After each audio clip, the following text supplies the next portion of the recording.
Hey, what's going on, guys? Happy Tuesday, and of course, happy 15th anniversary of Kingdom Hearts. Um, I've been a little bit inactive here. I am on spring break. As you can see, I'm in a different location. I don't have all of my equipment rather than my computer and my PlayStation 4. So, really, what I'm doing is just solely indulging fully in Kingdom Hearts and playing the new 1.5 plus 2.5 on my PS4. I was up kind of all last night, obviously waiting for it to download and then to finally play it. I got a little bit in the Kingdom Hearts 1 final mix, but you know, it's whatever. I do plan on streaming my Kingdom Hearts 2 experience, as well as maybe Rechain of Memories, to see you guys, or to see for you guys to see me get like angry at a Kingdom Hearts game. But that's just kind of my plan going forward. I still have to figure some things out. I'm going to be back here at home until Sunday. I am, like I said, I'm on spring break, so you know, I've got minimal equipment, so I'm just going to do the best with what I can. But this video is moreover about Kingdom Hearts and what it means to me, and just my experience with Kingdom Hearts, and how it's evolved. I mean, it's 15 years old, and like, that's a majority of my lifespan has involved Kingdom Hearts, and I'm still obsessed with the game, so it really means a lot to me. So I'm just gonna go over some of my few favorite things, some favorite memories, and I hope you guys enjoy it. So my Kingdom Hearts experience began in 2002 when the first Kingdom Hearts game came out for the PS2, but I didn't get it like initial release date. I mean, I was 5 years old, so like, I wasn't all on. I mean, I had a PlayStation 2, but I wasn't like fully into what was going on. But I was 5, and I remember it was the summer of 2002, so a little bit after Kingdom Hearts originally got released. My friend had it, and I remember we were intrigued because of the Disney characters and everything like that. And I think one of my first videos on this channel was my Kingdom Hearts memories, and the stories on there as well. Obviously, Kingdom Hearts first intrigued probably everybody because of its involvement with the Disney characters. I mean, I think we're generally people around my age. I'd say around like 18 to 25, or maybe even older than that, younger than that. Everybody loves Kingdom Hearts, but it's generally the Kingdom Hearts age. I mean, like, growing up with it probably got started because of the Disney characters, or maybe because people were fans of Final Fantasy and they wanted to see what Square Enix was doing with Disney. But so, my friend had it, I didn't have it, and it was hard. But, playing Kingdom Hearts, we all know how that goes, the initial start of the game, playing through Destiny Islands and everything like that. And we were 5 and 6 years old, so we were kind of not really concerned about, what was going on with the story, and where were Donald and Goofy, and where was Mickey, and why can't you fight, where's the Keyblade, why are we running around with a wooden sword? So, like, we were intrigued with Kingdom Hearts, but we were kind of too young to get it, and fully understand it, and we never got past Traverse Town. I remember we'd always get lost in Traverse Town because, you'd walk in through doors and Donald and Goofy would show up somewhere else. So that was kind of the end of our Kingdom Hearts, love for a while, because we couldn't get past something, Traverse Town, but we were young. So a few years go by. Let's flash forward to 2006. Rechain of Memories had come out, but it came out on Game Boy and wasn't about that. I only kept Pokemon on the Game Boy, that was my thing. But flash forward, Kingdom Hearts is back on the PlayStation 2 with Kingdom Hearts 2. A couple of friends came over, they slept over, and we played Kingdom Hearts 2 all night long, played through Roxas's part, and the game felt amazing. It felt so different. It felt, well, I mean, not different. It felt the same magic we had felt a couple years ago when we tried to play Kingdom Hearts 1.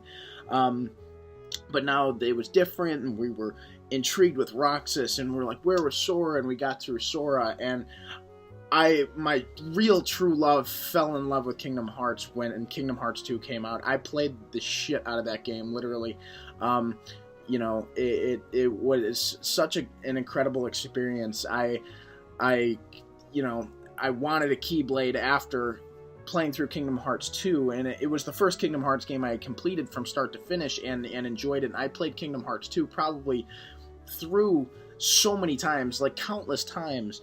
And, you know, I remember Christmas 2007, the one thing I wanted was a Keyblade.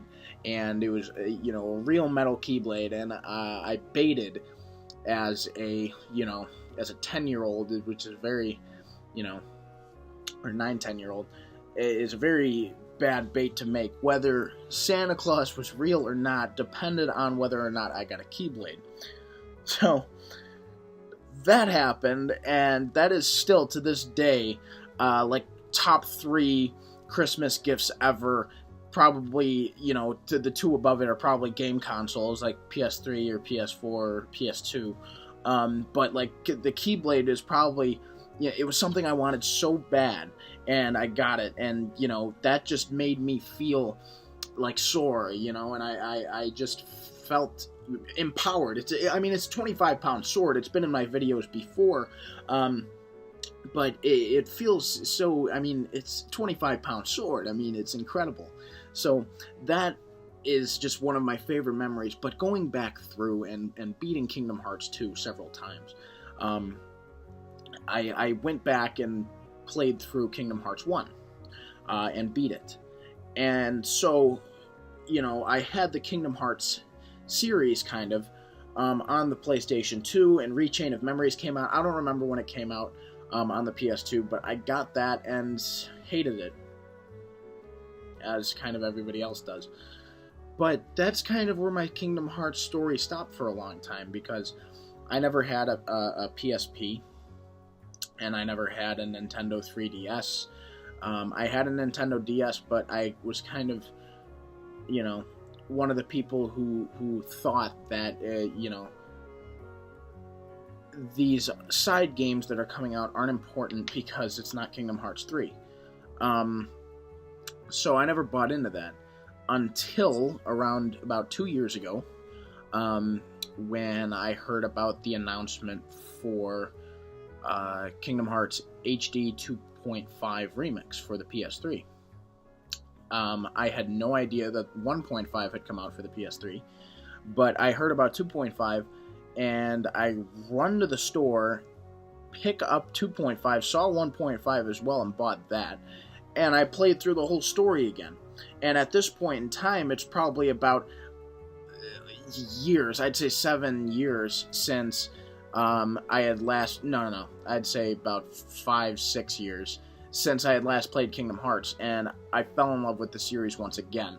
And then, you know, obviously the E3 trailers came out in like 2015 for Kingdom Hearts 3, and then I was just like, okay, Kingdom Hearts 3, it's finally coming out, and I've got these games, and, you know, I've played through the whole story. I played through Birth by Sleep for the first time, I finished ReChain of Memories for the first time, and I watched the cutscenes for Recoded and Days, and then I went on YouTube and watched the cutscenes for Dream Drop Distance, because I was just like, okay, this is important. So I knew the whole Kingdom Hearts story, and I was ready for Kingdom Hearts 3 to come out. And then we hit a dry spell for a while. And, you know, I followed the Gamers Joint here on YouTube and on Twitter, and I'm really into Kingdom Hearts now, and it you know, made me crazy just thinking about what's going on with Kingdom Hearts. We've got to be this close to Kingdom Hearts 3. And so that's what the Kingdom Hearts journey's been for me now. So now, obviously, I've been on YouTube for the last year, and in that year, Kingdom Hearts 2.8 has been released and it got announced a little bit before I was on YouTube. And then 1.5 plus 2.5 did get announced when I was on YouTube, and so did Unchained Key, and that released when it was my very first episode of my vlog series was Unchained Key launching in the United States. And you know, it's so incredible just to see how far my Kingdom Hearts journey has come. It started when I was 5, and now I'm 20, and I love the game so much. It means so much to me, and I'm still here, you know, talking about it at the age of 20, and I just can't believe it's followed me this long, and it's still going to continue to grow. My love for the game, because it's just a part of me, and it's taught me many lessons, and it's one of my favorite games. It is my favorite game of all time. And you know, once you become attached to something, then you start to act like it, and Kingdom Hearts has only taught me good lessons, and has taught me to respect friends and respect everybody, and just kind of understand that everybody has a heart, and everybody's, you know, everybody, it goes through things and has feelings and everything like that. So it's taught me good lessons, and it's brought so many good memories, and I cannot wait for those memories to be recreated here. And through the first 15 years, I've had an absolute blast with Kingdom Hearts, and here's to 15 more. But let's hope that it doesn't take that long for Kingdom Hearts 3 to come out. I hope that's not how long it takes. So, my favorite Kingdom Hearts memory, I'll go. So my favorite Kingdom Hearts memory from the first game, I'd have to say, I remember beating the Olympus Coliseum for the first time. I remember, you know, you beat Cerberus, you beat Cloud and everything like that. You keyhole the level, and then the map opens up, and there's more, and there's you know, Agrabah and Monstro and Atlantica and everything like that. But that had proven that I had gotten past kind of that barrier for when I first started playing the game when I was younger. And I remember I was just like, wow, I kind of got past these first 3 levels of Kingdom Hearts. I'm a badass and all of that. So that was my favorite Kingdom Hearts memory.